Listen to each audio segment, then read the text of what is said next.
I had all intentions of actually starting this back in early August. Well, between August 1st and August 15th, that was my grand plan.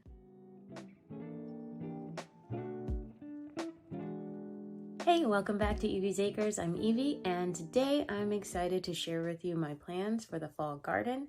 I'm going to show you, first of all, just each of the seed packets so you can get an idea of what I have planned. I'm going to see if I can also share my screen with you so that you can see how I organized on my computer my plans for the fall garden. Now, I recognize that it's pretty late in the season for me to begin the fall garden. I had all intentions of actually starting this back in early August. Well, between August 1st and August 15th, that was my grand plan. But between different things coming up work-wise and then weather-wise especially, we've still been getting just influxes of rain that are not on the forecast and have completely thrown off a lot of the scheduled projects that I had in mind for the garden. Nonetheless, I'm going to push through, and what I decided to do is I had to go back through my seeds again recently and basically take out all of those that were intended to be sown in August, because again, it's just a little too late. We won't have enough of a window for those seeds to really germinate and grow into usable food. But I also decided to not just look at it from a general perspective of what tends to be sown in August, but also looked specifically on seed packets where available, but also Google is there. I Googled average days to harvest when growing from seed for all of the different types of plants that I'm going to put into the garden. So that helped me to cut down the list quite a bit. You'll find that I still have quite a few seeds here, but you know, I like to try new things. I also like to go with the things that I know have worked well for me in the past, albeit my experience in gardening has really been limited to Florida, where we lived most recently for almost 10 years. And then prior to that, lived in various places, but the last place where I had an actual garden was in Charleston, South Carolina, which is where I'm from and I grew up. So those are two very different environments from one another, but they're also quite different. Well, actually, I think Charleston, I believe, is in zone 8B. And so it's much closer to, obviously, the 7A zone that I'm in now, but it's still different from this environment. So I'm still learning to work with where I am now and the type of soil we have here, which is predominantly clay, which is why I decided to go with raised beds and the green stalks to start off with our first year of gardening in this area. Okay, first up, arugula. I generally have never liked arugula. Then why am I growing it? Okay, alarms. I purchased these seeds from Baker Creek. I actually bought this, dare I say, 2 years ago. Probably closer to 2.5 years ago. I bought this while we were still in Florida. And even though I've never personally enjoyed eating arugula in any kind of salad that I've had in a restaurant, there's so many nutritional benefits to eating arugula that I want to give it a try. I want to grow it myself and see if perhaps eating it directly from my garden would change my opinion on this vegetable. I don't know. The spicy flavor of these greens is an indicator of glucosinolates, which are broken down by the body into powerful compounds that can fight cell damage. So it's good for you. I'm going to try it. Yeah, I put the plants in order of general alphabetical order just because that's how they were in the table on my computer, but you'll see that later. All right, so I know I did this in the spring as well, but when I show you my garden clean out video, you'll see that these did come up eventually, but unfortunately due to the placement of the particular raised bed that they were in, they just didn't thrive as much as I'd hoped. So anyway, we're gonna grow beets again, golden beets and these Chiaggio beets. Very excited for them. I think these are gonna be delicious. I guess another thing I want to point out too is, although I do have quite a few lettuces, greens that I'm growing, for the most part, a lot of what I plan to grow, especially in this fall season, fall and winter, are items that will be able to ferment. That's something I really want to get into, is fermenting a lot of these vegetables for storage, and also things like root vegetables like beets that can just store really well for months at a time, and just carry us through the winter. Okay, and then among those items that I plan to ferment, or actually I don't know if you can ferment. I bet you can ferment them. Although I look forward to just eating these sauteed, roasted. But Brussels sprouts, we really like to eat these. I have two varieties here. We really like to eat Brussels sprouts with like sauteed in bacon. We tend to eat like beef bacon. It's really good. And that's one of our favorite ways to eat it. So I have a few different varieties of cabbage that will grow. Early Golden Acre, Red Express. As you can see, this packet has been opened. I've had this one for a couple of years as well, and it did actually okay for me in Florida. This Coeur de Boeuf, it says it's an old European heirloom that was very popular 150 years ago. It has an ox heart shape head, excellent for home or market. Anyway, never really had much success with these, but I want to try them again anyway. I just think the shape is really interesting. So we'll see how that goes. All right, next up we have carrots. I have several types of carrots that I plan to grow. So these cuties, I call them cuties because they're just small and round. Let's see, it's called Tonda di Parigi. I believe it is probably Italian. Or no, it's Parisian. Tonda di Parigi. Although it sounds Parigi. No, it is Italian. Okay. Small size but big flavor. Tonda di Parigi, Italian for round of Paris. Ah, that's what threw me off.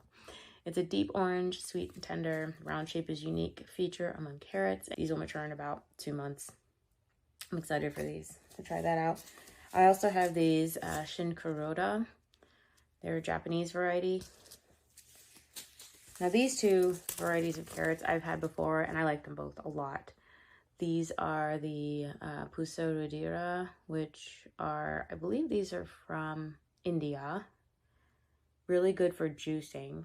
Another thing we're going to be exploring this fall is juicing some of these vegetables, like the carrots and the beets. And then we have these cosmic purple carrots, which they are purple on the outside and orange on the inside. Very good. Next, I have a few varieties of collard greens that I'm going to grow. We have some Georgia Southern, Morris Heading, and Champion. I've sourced my seeds from a few different places, and this is actually a really great example of that. These came from Seeds for Generations, which is a small family-owned seed company. These came from Baker Creek Heirloom Seeds, also started by a family. And then Botanical Interests, they're another great company out there. They have seasonal sales on their seeds, which you should definitely check them out when you get a chance. I generally don't care for kale, really, at all. I don't hate it, but I don't love it, except one exception. I really like this dazzling blue kale I got from Baker Creek. I have it actually, I have a few more packets of this type of kale from a couple of other seed companies that I bought as sort of backups because I wasn't sure how much of that I was going to use. I grew that really well in Florida, and I would eat it straight off of the plant. I hardly ever got around to even cooking it because I really enjoyed that. So that got me thinking perhaps I can try a few other varieties. Now this is the Southern Exposure Seed Exchange. This is another seed company. They're based out of Virginia. And then so this is the, Red Russian Kale. Here we have you can't see it, but Lacinato kale. This is from the Southern Heritage Seed Collective. I will leave links to all of these different seed companies in the description box. When I was growing up, our next door neighbor, for many years, had a small greenhouse and garden. One of the things I remember she grew in her garden were radishes, which I never ate them before. She shared some with us, and I remember her daughter, who was just a year younger than me, she shared some with us, and she would just eat it straight out, you know, just wipe the dirt off and just eat it straight out the ground. And I tried that, and I thought I was gonna die because it was spicy, and I didn't like it. So for many years, I just thought I hated radishes. And then a couple of years ago, I still don't recall exactly where I saw it, but I saw someone on YouTube, I believe, who had shared a couple of recipes with radishes, one of which just included roasting them, kind of similar to how you would roast Brussels sprouts or whatever in the oven. And I thought, okay, you know what? I'm going to try that, because radishes, they're one of those things that will just grow really quickly. They're very easy, quick win. For anyone who's starting out in gardening, if you want to try to do something that will give you results within about 28 to 30 days, go with radishes. And even if you don't believe you like radishes, do it anyway, because you may be surprised. I found later on, after I started to grow radishes myself, I actually do like them if they're sauteed. So one of the ways I will do it is I'll chop them up, kind of, not finely, but sort of into thin slices, and then saute it in a little bit of oil, and then add kale if I have some, and then mix it in with some eggs, and have scrambled eggs with a little bit of sauteed radish in it, because when you cook the radish, it actually neutralizes that spicy flavor out of it, so you're kind of left with just this almost tender, crunchy. It has a flavor. I'm not sure how to describe the flavor, but I really like it now. And so what I've decided, I'm going to continue growing a couple of varieties that I've grown successfully before, including this purple plum radish from Baker Creek. Well, it doesn't have the picture on it, but French breakfast. If I can remember, I'll try to put a picture up here so you can see what that looks like. It's kind of a white and pink colored radish. This is from Southern Heritage Seed Collection. Daikon radish, and again, I'll put pictures up so you can see what that looks like. And then also Chinese red meat radish, again from Baker Creek. This is one I've never grown before. The three of these are going to be relatively small, like, you know, maybe golf ball size. But the daikon radish, those can become pretty big. They could be as big as like as a baseball, but more of an oblong shape. So that'll be interesting to see how that goes. This kind of got out of order here, but I'll just throw it in here now anyway, which is, I've never grown this before. I don't think I've ever eaten it before either, but I'm going to try kohlrabi. I've heard very good things about kohlrabi. Again, I've never tried it. Partly, I've been hesitant to grow it because I just didn't even know what to do with it. But I kind of think this is something kind of like, I mean, it says here it has a cabbage flavor to it, and I love cabbage. So I am curious to try that out. And it also appears to have some really good greens that grow at the top of it. And for me, when it comes to things like beets, turnips, greens like that, I like to actually harvest them, wash them, and then freeze them and put them in smoothies. That's how I like to eat my greens. The green tops from beets and things like that. Another item that I'm really excited to grow are rutabagas. Growing up, this was one of my favorite root vegetables. I loved when my mom would cook rutabagas. I'm looking forward to that. I have just a few varieties of lettuce that I'll be growing this fall. One of them, kind of a cheat, but lettuce mesclun, which is, you know, clearly a mixture of a bunch of different lettuces. So I don't really know what I'm going to get until I actually put them in the ground. From Seeds for Generations, I have a red romaine. And then from Baker Creek, Merveille des Quatre Saisons, or Marvel of Four Seasons lettuce. This was one of my favorite varieties that grew mainly in the late spring of this year. By early summer, my lettuce was done. So yeah. Okay. And then here are a couple other types of plants I've never grown before, but I'm actually really excited to try. Mustard greens. So these are Carolina broadleaf and the red giant mustard greens. I'm excited to try these out. I'm going to try cooking them or preparing them in a few different ways, but I anticipate I'll probably preserve a lot of it through freezing for use in things like smoothies. And why would I really care about smoothies in the winter time or fall? When it comes to working out, I find that I really don't enjoy drinking water very much, but one of the best ways for me to get water in my system is through smoothies. Having greens like that directly in there that have been flash frozen and put into a smoothie, it works really well. Okay, another thing that I plan to grow, put into the ground over the next couple days are onions. So these shallots, I'm looking forward to sowing seeds for this. This is coming from botanical interests. I have a few other onion varieties. Actually, now that I think about it, I think I have a seed order that's coming today.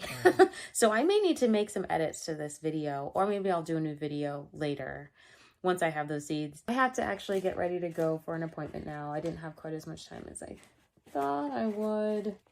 Oh, sorry, no, one more thing. One more root vegetable I want to make sure you're aware of. Turnips. Again, between the turnips, the rutabagas, the beets, yeah, I really love roasting those vegetables and eating, like chopping them up into cubes, roasting them in the oven with some salt, pepper, and a little olive oil. And I always do like a huge sheet pan of it. Once I've eaten as much as I can for, whatever, a sitting, then I usually put the rest of it, I let it cool, and then I put it into a blender. And then I blend it down into a soup. And so then it turns into a root vegetable soup that I then eat over the next day or two, or however much, I've prepared. So anyway, thanks so much for watching today's video. Like I said, I'll come back with an update based on some of the additional seeds that I expect to receive either today or tomorrow. And in addition, when I do that, I'll also share with you the varieties of seeds for a number of medicinal plants and flowers as well, just like I did in the spring. And some of these I don't anticipate will actually flower before the winter comes, but having them in the raised beds and or in the green stalks will hopefully allow them to just be dormant, like maybe germinate, but then be dormant for the winter and then come back in full force in the spring. So that's my hope. Anyway, so thanks again for watching. And if you haven't already, be sure to subscribe and share. Really appreciate your support. And I hope you have a good one. Until next time.